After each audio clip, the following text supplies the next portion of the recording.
A lo largo del tiempo han existido varias historias, anécdotas, vivencias que han sido conocidas alrededor del país. No obstante, hay algunas que han marcado a toda la nación de una forma diferente.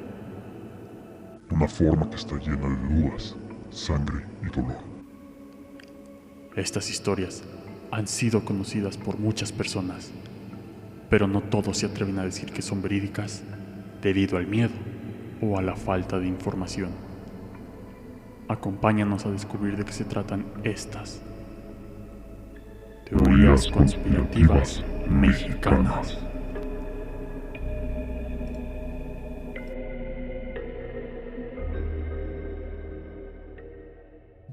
Y muy buenas noches tengan todos y cada uno de los que nos escuchan el día de hoy o en el día que sea. Esta es la sección astral y les presentamos la quinta entrega, la quinta parte de las teorías conspirativas mexicanas.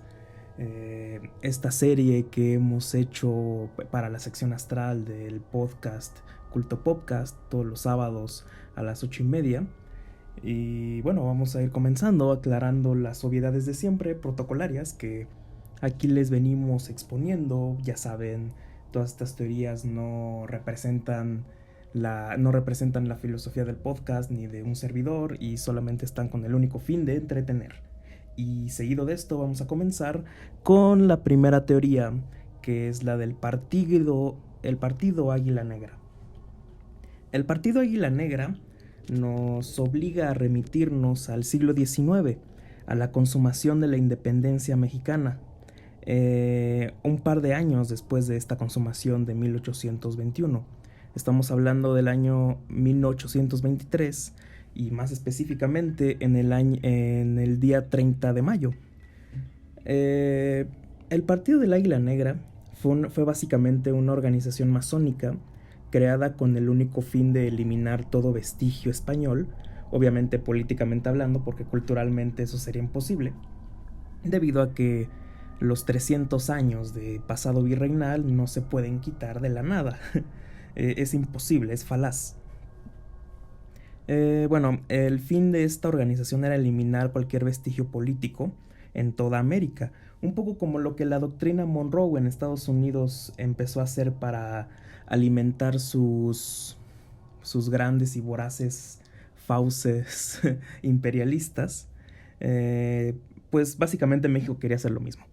Y su objetivo principal, que bueno, sucede durante la presidencia de Guadalupe Victoria, es básicamente liberar al resto de la América hispana del enemigo español.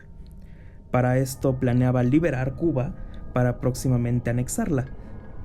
Esta es una teoría que ya no es tanto teoría, porque realmente está ampliamente documentado que en Cuba y en México operaban sedes de esta organización del Partido del Águila Negra, sobre todo para que Cuba pudiese liberarse de España y la isla pudiese anexarse a México en la brevedad.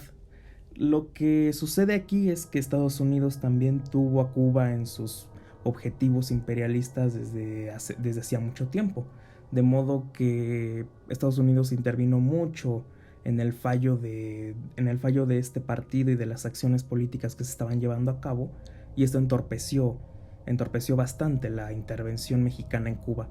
Pero sí, México alguna vez fue tan imperialista como Estados Unidos y trató de anexarse a la isla de Cuba. La siguiente teoría es la de el agente o agentes 10B.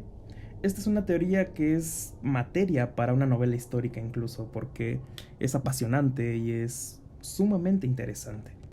Porque siempre son interesantes las historias de espías en la historia de todo país. Siempre cuando se menciona la palabra espía, muy pocas veces podemos imaginarlo en el plano nacional. Siempre nos remitimos a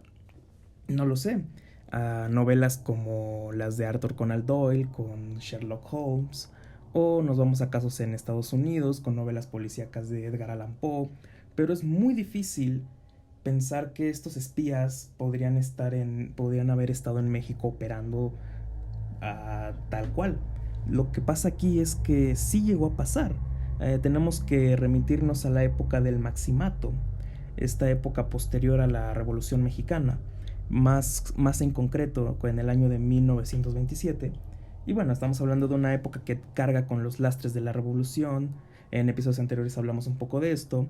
Y el Maximato había propuesto muchos cambios que cimentarían la futura expropiación petrolera. Y esto a los Estados Unidos, que se aprovechaban bastante de los recursos naturales mexicanos, claro, no les convenía de ninguna manera, no lo veían con muy buenos ojos. Aquí la cosa es que en estos años empezaron a modificar artículos como el 27, que es referente a la extracción de recursos en territorio nacional, y esto daba pauta a que los Estados Unidos ya no pudiesen extraer recursos como el petróleo en esta época. Y bueno, tanto fue el descontento de los Estados Unidos que llegaron a planear una intervención. Pero aquí lo que sucede es que un infiltrado, de cuyo nombre no tenemos idea cuál fue, pero que firmaba como 10B, como 10B nada más, respetuosamente 10B, había ya obtenido los documentos de intervención que pasarían hacia el presidente de los Estados Unidos de aquella época. Este llamado Plan Verde, que se presentó en el Capitolio como una propuesta para invadir México, fue llevado a México mucho antes. A través de quién fue llevado, no se sabe, pero los Estados Unidos sintieron esto como una burla definitiva a su sistema. Por lo tanto, sometieron esto a una revisión, ya que el propio Plutarco Elías Calles había mandado los mismos documentos al presidente de los Estados Unidos con el fin de decirle que esto había llegado a sus manos y que qué significaba. La historia termina en que esto terminó por ser una negociación más diplomática que invasiva, y mucha gente le atribuye esto a que fue gracias a los servicios de inteligencia, en este caso gracias a este sistema de espionaje que firmaba como 10B. No nos consta si fue una sola persona, si fueron dos, si fueron más personas, si era hombre, si era mujer, nunca nos llegó a constar.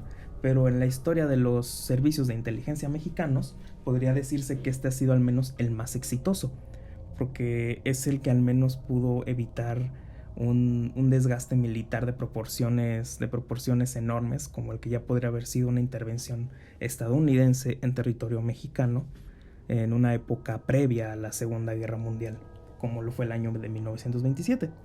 La verdad es de que esta historia siempre tambalea entre la ficción y la realidad, porque casi no hay un fundamento verídico. Hay novelas que han hablado de esto, pero en realidad no se encuentra mucha documentación que nos hable a ciencia cierta de este servicio de inteligencia o de estos agentes. A pesar de que los años y la transparencia han aumentado, no ha sido tan fácil encontrar esto en los archivos nacionales. La siguiente teoría es la del golpe a Excelsior. Ya saben, el diario Excelsior siempre durante el siglo XX fue un diario que tuvo mucha influencia en la opinión pública mexicana y tendía a tener una opinión un tanto contraestataria. Tanto así que esta teoría es la que surge, que la propia CIA, en plena Guerra Fría, se dio cuenta que esto podría atentar contra los intereses estadounidenses en México, sobre todo en esa época en la cual ejercía mucha influencia para evitar la propagación del comunismo en América Latina. Se les había escapado Cuba, pero México no podía escapárseles, tenía que estar subyugado. El jefe de Excelsior en esa época, Julio Scherer, básicamente lo que dice la teoría es que fue mandado a matar por Echeverría bajo orden de la CIA. Vamos a hablar un poco de este señor Julio Scherer. Fue un político y escritor que fue director de Excelsior de 1968 a 1976. Lo que la teoría dice es que constantemente fue acosado, constantemente fue víctima de muchos delitos que conspiraban y atentaban contra su propia vida. Esto fue en un periodo de 1973 hasta el año que decidió renunciar, en 1976. Acaba de destacar que la influencia de los medios de comunicación en esa época, sobre todo los escritos, era mucho mayor que la de hoy en día. Y tener el control de los medios lo era todo en esa época. Y si llegabas a tener influencia, era muy probable que si no comulgabas con lo que el gobierno podía estar dictando, era muy probable que terminara silenciado. Esto es lo que la teoría del golpe a Excelsior significa. El cómo un sistema trata de callar algo que es tan grande que ya ni siquiera pueden darse una idea de cómo afectaría la opinión pública de la gente. La cual nos lleva a la siguiente teoría, que no está separada de la anterior. Hablamos del litiempo. Litiempo se supone, según esta teoría, que fue el nombre que tuvo la operación de la CIA para poder infiltrarse en los movimientos estudiantiles de América Latina y más en concreto en el movimiento de 1968 en México, que culminó con la matanza del 2 de octubre. Esto también se balancea mucho entre la verdad y la ficción, porque si bien el gobierno de Díaz Ordaz temía que estos movimientos, sobre todo encausados por jóvenes con ideas nuevas, con influencia extranjera, pero influencia que no era propiamente occidental, podían empezar a liderar un nuevo cauce político en el país. Los Estados Unidos también temían esto de alguna forma y prestaban mucho de sus servicios de inteligencia para que esto no fuese posible. La teoría dice que la operación Litiempo básicamente fue colaborar con el Estado mexicano para que así la matanza del 68 tuviese más sentido, fuese incluso más limpia, todo en medio de un sistema de logística tremendo que culminó en lo que ahora pues sabemos. Aquí es donde la teoría comienza a verse un tanto vulnerada, porque hasta el día de hoy sabemos muy bien lo que llegó a pasar, y no nos consta tanto la influencia extranjera y sobre todo de la CIA en esto, pero sí sabemos que el propio gobierno mexicano tenía mucho que ocultar y mucho que defender en esta época, llena de miedo, llena de histeria y de un temor que la propia Guerra Fría estaba causando en esa época. Era un miedo a la juventud, un miedo a la libertad, podríamos decirlo, que culminó en una matanza en la Plaza de las Tres Culturas, en Tlatelolco, en la Ciudad de México, en aquel 2 de octubre de 1968. Y bueno, la siguiente teoría que nos atañe el día de hoy es nada más y nada menos un tema favorito para nuestro presidente, por cierto, el de los donkey shows, porque los donkey shows es algo muy conocido en el folclore humorístico gringo mexicano, que básicamente nos habla de unos espectáculos sexuales de tendencia zoofílica que se encuentran sobre todo en la ciudad de Tijuana, en el estado de Baja California Norte, o Baja California para los baja californianos, no se ofendan por favor, los queremos mucho. Esta teoría supone que estos espectáculos están ante todo para la élite política, empresarial, para turistas gringos que pueden pagarlo, y consta básicamente de un espectáculo sexual en donde un burro y una persona tienen encuentros sexuales, y esto alimenta básicamente un morbo fetichista e incluso de poder para estas personas. La teoría dice que en lugares exclusivos de Tijuana es donde suele hacerse esto, y que hasta hace unos años era algo mucho más normal, que podía encontrarse incluso en los bares más lúgubres de la ciudad. Hoy en día esta teoría pues es una leyenda urbana más que nada. No entra tanto en el rubro de la conspiración, pero ya se encuentra dentro del propio folclore mexicano, y mencionarla es parte de lo que nos atañe al día de hoy, porque para empezar está en la imagen, y siempre da mucho de qué discutir este tema, más allá de cualquier discusión de tipo racista o xenofóbica. Siempre es muy curioso que se mencione, sobre todo por parte de turistas gringos en esa zona. Pero bueno, la siguiente teoría que vamos a tratar es otra que también tiene relación con el norte del país. Esta fue colocada yo creo que de una forma más chusca, pero que también tiene un sustrato más lógico, que es el de no hay incesto entre norteños. Desde hace unos años comenzó a existir una tendencia, sobre todo humorística, con base en memes y demás cosas, alimentada incluso por la televisión o por cualquier clase de chistes, que indicaba que los pueblos del norte del país, las ciudades o sobre todo los pueblos, se practicaba un incesto voraz. De verdad que casi las relaciones más fructíferas y más sanas tenían que ser entre primos. Todo esto en la zona del norte del país. Y esta teoría tiene como resultado dos cosas. Para empezar, esta no es tanto una teoría, más bien yo creo que es desmentir la teoría, porque es cierto, en el norte del país no sucede tanto esto. Es una idea que más bien nació desde el centro del país para hacer ver que hay un subdesarrollo en el norte de México, por así decirlo, pequeños pueblos en los cuales no hay otra opción más para reproducirse que con tu familia.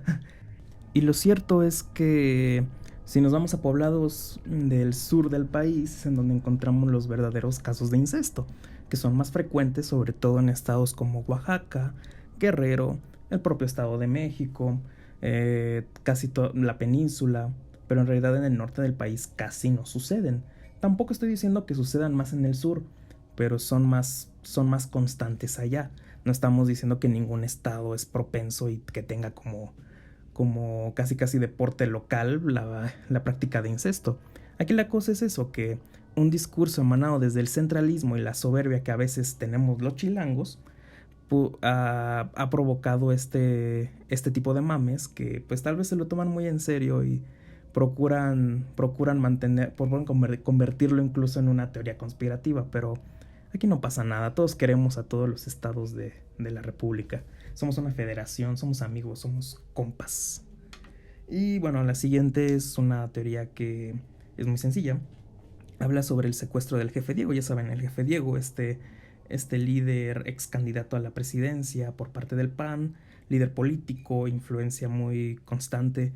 Este vato que siempre vas a ver en Twitter, de repente con un anuncio pagado, siempre con un puro y no sé, que se parece al típico whitexican barbudo, que por alguna razón sientes que va a ser muy prepotente en un restaurante, no lo sé, la gente lo ha contado, pero no lo sé.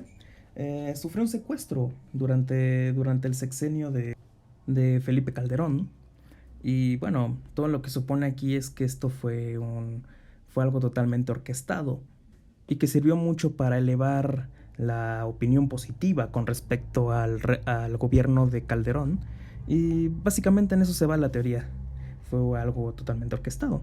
Y para hablar de temas orquestados, vamos con la siguiente teoría de conspiración mexicana, que es la de la operación Fast and Furious no ocurrió realmente.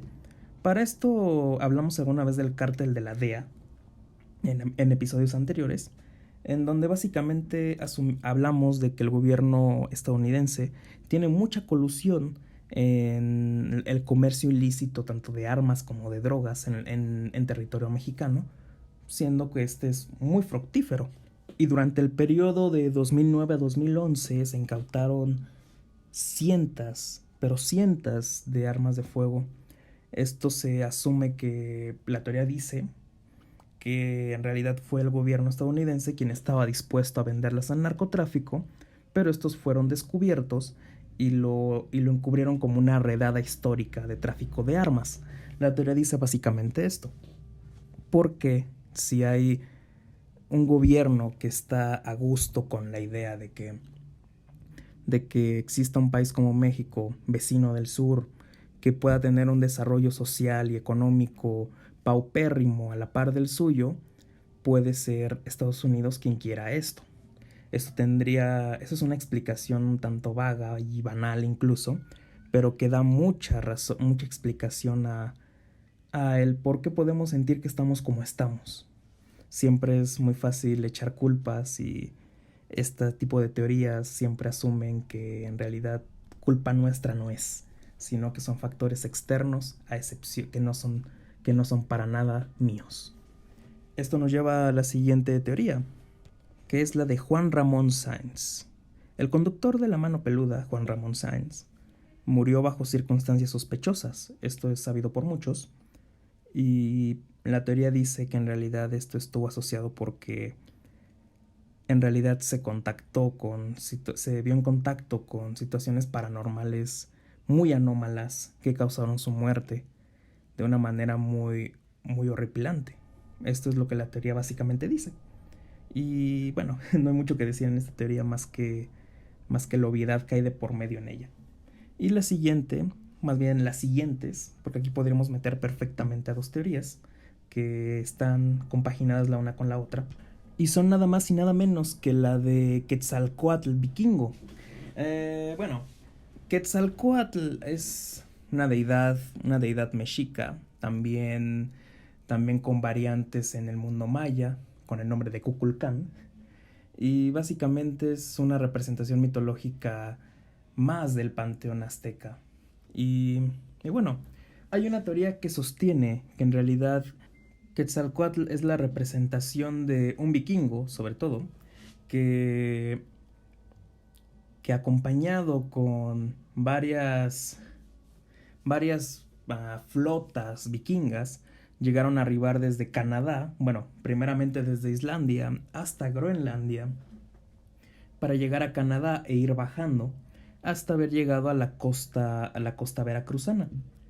La cosa aquí es que comenzaron a asentarse, llegaron a comerciar, le enseñaron la agricultura a los habitantes mesoamericanos y perduró su tradición de tal modo.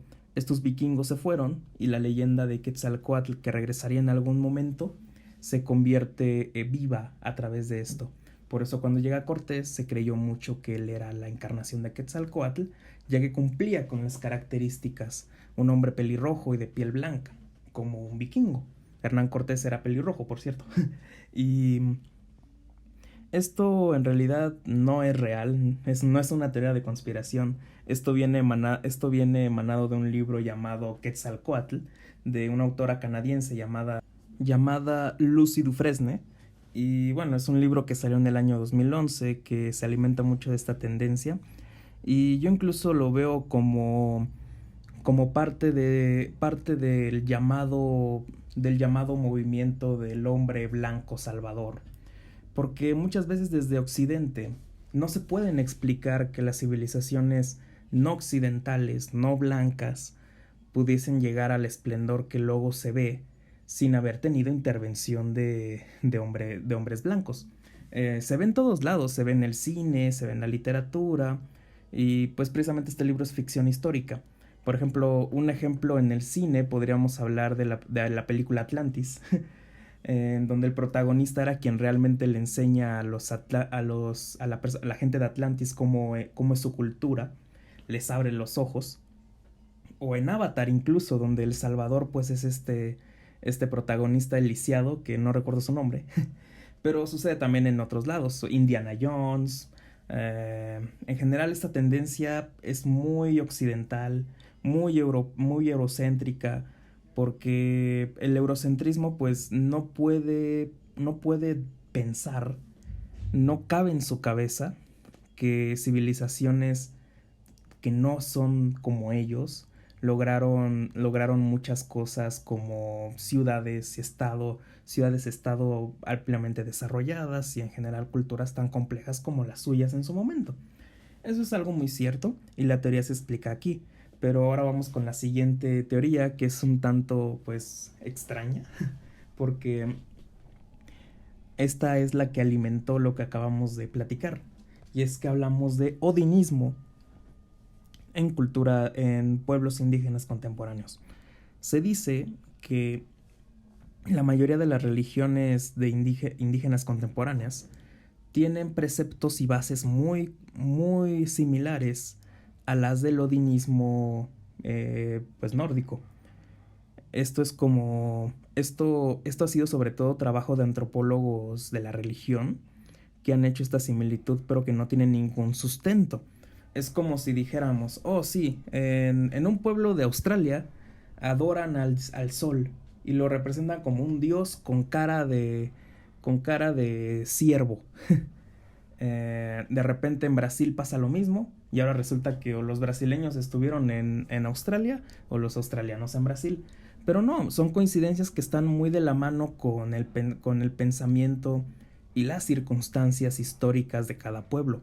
Si los pueblos indígenas tienen una conexión más cercana con la naturaleza, como en algún momento los pueblos nórdicos llegaron a tenerla, es muy normal que sus representaciones de la realidad, que podríamos llamarles también dioses, y las prácticas religiosas que emanan desde ellos, sean muy parecidas. Y eso no significa que estuvo Leif Erikson en Chimalhuacán. No es así.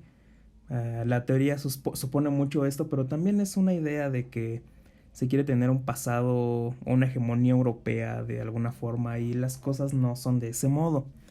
Bueno, y la siguiente teoría es la de la ley marítima de 2009. Esta ley marítima, pues básicamente se encargó de liberar las aguas del Golfo de Cortés y de algunas zonas marítimas del estado de Yucatán para agregarlas en el conglomerado de aguas internacionales. Se supone que esto pasó porque fue una manera de alivianar la deuda externa, vendiendo territorio náutico o cediéndolo por decirlo así. Y técnicamente es por eso que el Golfo de Cortés y zonas de la península de Yucatán son ahora aguas internacionales. Pero bueno, la siguiente es la del cráter de Chicxulub. Una disculpa para los yucatecos o hablantes de maya, no sé si lo dije muy bien, pero bueno, este cráter es famoso porque se dice que es el asteroide que acabó con los dinosaurios. Hay una serie de mitologías y de folclore emanado detrás de esto, porque se cree que este asteroide ha traído a las criaturas mitológicas del folclore maya yucateco, por así decirlo. Los aluches, todas estas criaturas mayísticas son producto de este asteroide. La teoría básicamente dice eso, que han nacido desde ahí y vinieron desde ahí. Vinieron del espacio finalmente. La otra teoría, que resulta ser un tanto más escabrosa y un poco menos agradable, es la del Teletón que subasta niños.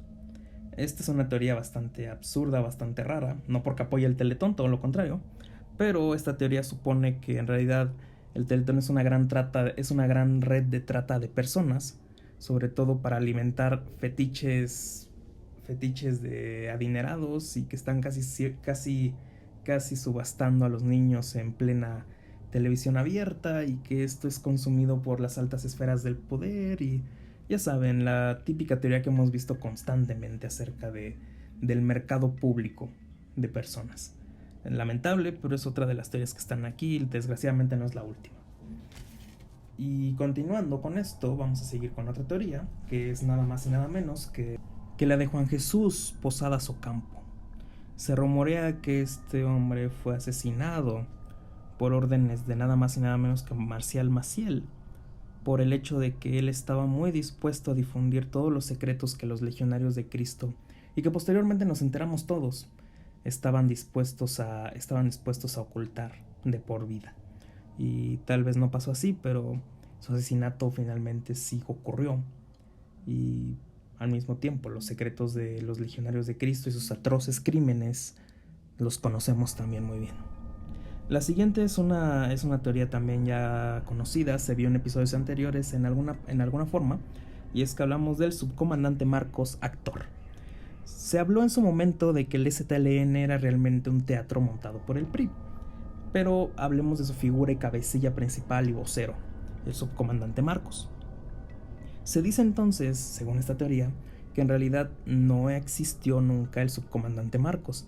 En realidad ha sido una serie de personajes, de actores incluso, que se han rolado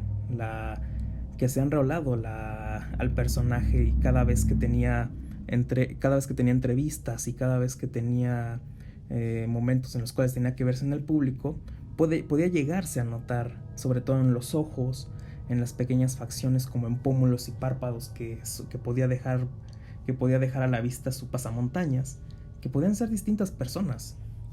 Esta es una teoría que también es muy avalada por mucha gente, mas no confirmada, y está muy en la opinión popular, en las creencias populares sobre todo de las personas. Lo cual nos lleva a la siguiente teoría, que es la de la censura de Sailor Moon. Así es, Sailor Moon, este anime que se transmitió en México en los 90s, se amalgama con esta gran tendencia que hubo sobre todo con la llegada del anime a México, en la cual los grupos de padres de familia comenzaron a quejarse de que este contenido no era precisamente el mejor para sus hijos. Ya saben cómo son los grupos de padres de familia, se quejan por todo menos por lo más importante, que podría ser fijarse en sus hijos. Pero bueno, se supone que para firmar anime, para contratar anime como tu televisora, debes de firmar con los productores totalmente casi todo lo que produzcan, desde películas hasta ovas, incluso capítulos futuros hasta cierta cantidad de años. En este caso no fue la excepción. TV Azteca se aventuró a traer por primera vez a Sailor Moon, y resulta que esta censura, que los grupos de padres de familia, que en ese entonces eran muy fuertes en México, no permitieron que esta existiera, de modo que hubo un trabajo de edición que produjo que la primera vez que se emitiera Sailor Moon en México fuese con muchas ediciones de censura muy absurdas, que iban desde píxeles, píxeles, y hoy en día vemos píxeles en el anime y sabemos que no es anime, es otra cosa. Y bueno, se habla de que estas transmisiones eran de verdad tan malas en cuestión de edición, porque estaban estos píxeles, habían barras negras, había de todo, y al punto de que técnicamente no podías ver ni siquiera bien el programa y no sabías ni siquiera qué estaba pasando, porque todo también estaba recortado. Se dice que al final desistió la televisora en esta censura tan absurda, y comenzaron a transmitir a Sailor Moon de una manera normal. Y se dice que incluso podías llegar a ir a TV Azteca y bajo un módico precio podías ir con la gente de producción y podías pedir incluso copias de estos VHS o de estos archivos, y podías tener estas versiones totalmente bizarras, totalmente alteradas para una censura sin sentido. Y bueno, la siguiente teoría es la de el caso Atlixco. El caso Atlixco es un asunto muy escabroso que no se tiene mucho conocimiento de él, pero resulta que en el Cebetis número 16 de Puebla, un día muy normal, se encontró un cadáver. Esto lamentablemente en el México contemporáneo ya no es tan raro, pero al menos en esta época causó bastante revuelo, porque de verdad causó movilizaciones y causó, al menos en este pueblo donde estaba el Cebetis, bastante pánico. Había gente que comenzó a asegurar que este era un cadáver de tiempos de la revolución, que en realidad era una persona ajena, que fueron a dejarla tirar. Nunca se supo nada, pero en realidad había gente que llegó a hablar incluso de que era un prisionero político. Ni siquiera se precisa en las fuentes si fue hombre o mujer, para empezar. De modo que este cadáver causó revuelo ante todo, porque esta población se hizo más daño a sí misma por causa de este cadáver que por el cadáver mismo, al punto de que llegaron a cerrar el Cebetis durante un muy buen tiempo.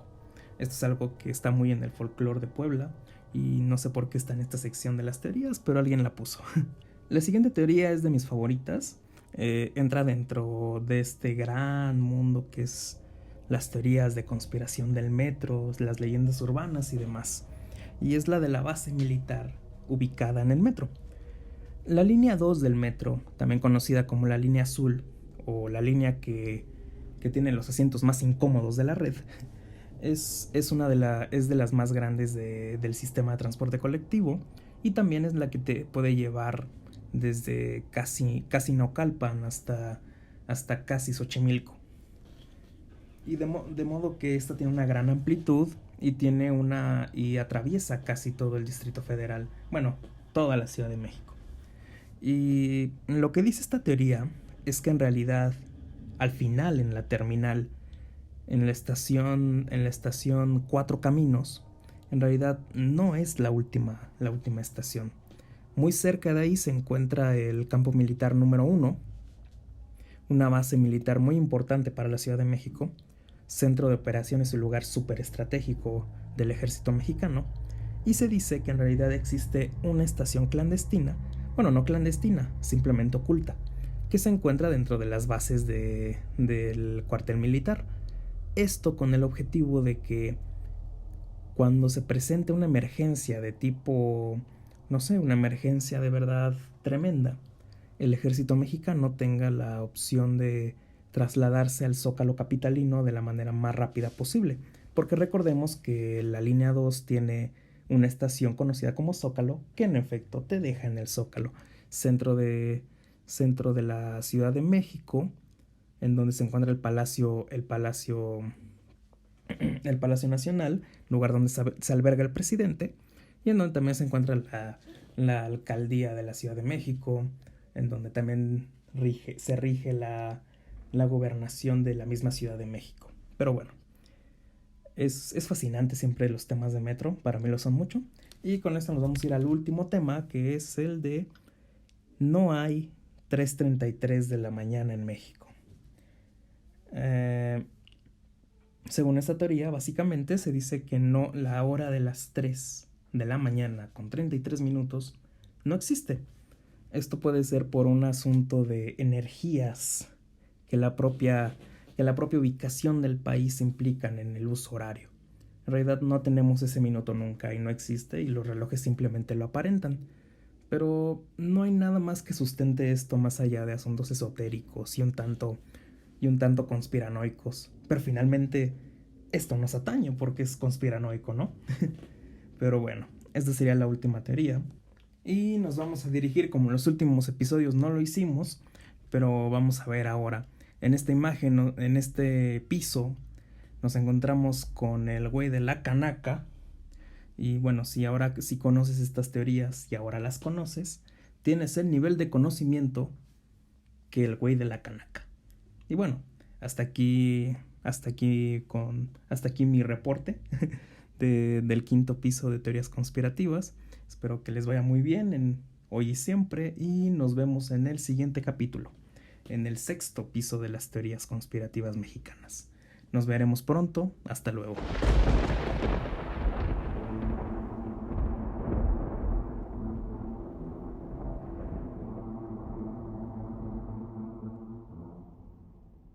Y por supuesto, no olvidamos mandarle un muy afectuoso saludo por parte de todo el podcast y por parte de las teorías conspirativas mexicanas a nuestros amigos FaceAdicto1, Percon, y a nuestro gran seguidor y entrañable escucha, Shadow Spartan. Así como al resto de nuestros suscriptores y escuchas que constantemente comentan los videos y nos escuchan sin falta, como Regular Squad y Sailor Pearl. Un muy afectuoso saludo.